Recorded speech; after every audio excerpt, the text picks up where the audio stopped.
These are called linear because you have just a single y. Y to the first power is that linear. So remember what linear equations look like with 3x plus 5. Something multiplied times a variable.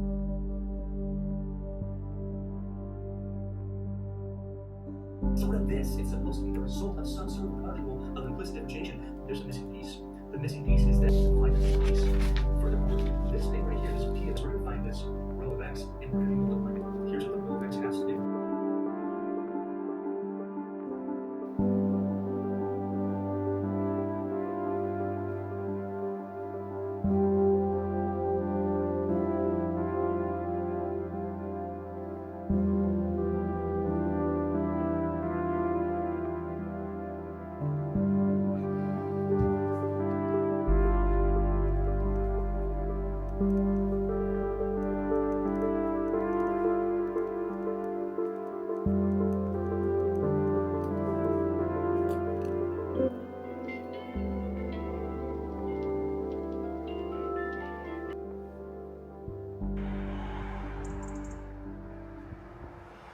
So the plan initially was to go to Ghent together, go to the practice session, go to the library and then go to work. But because I'm so behind on the theory and I couldn't solve a single exercise on the preparation of the practice lecture, I thought it would be better to catch up on the theory first and hopefully be following live math classes again in 2 weeks. We really have to catch up on the deadlines of programming because if I don't, I'm definitely going to fail that course. So we have to study more.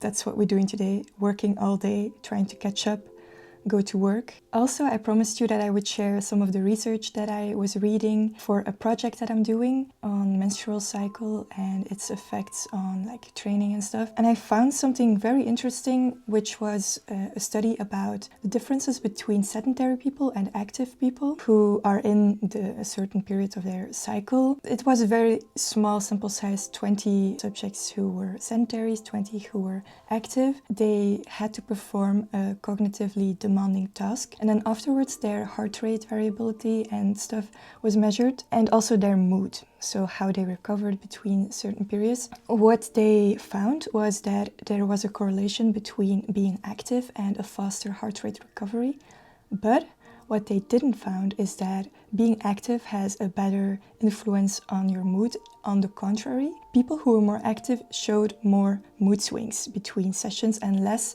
of a stable mood. So this could have a lot of reasons. It's also correlation and stuff. I thought it was very interesting that menstrual cycle and an active lifestyle influences your mood and your heart rate recovery and stress factors in a different way. So the symptoms of a menstrual cycle, this was also found in several studies, that it's not per se the low hormone profile that forms a problem, but the symptoms of a menstrual cycle, like people who, like women who showed more pain during menstrual cycles also performed less on competitions and afterwards.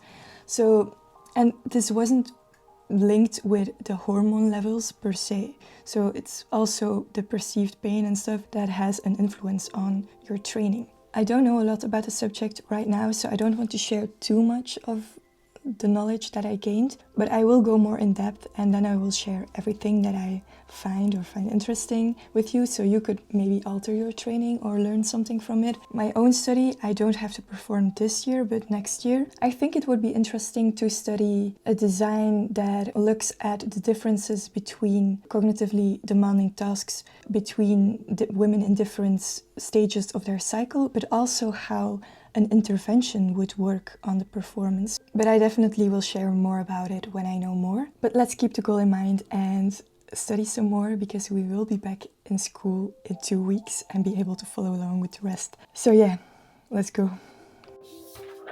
If we solve the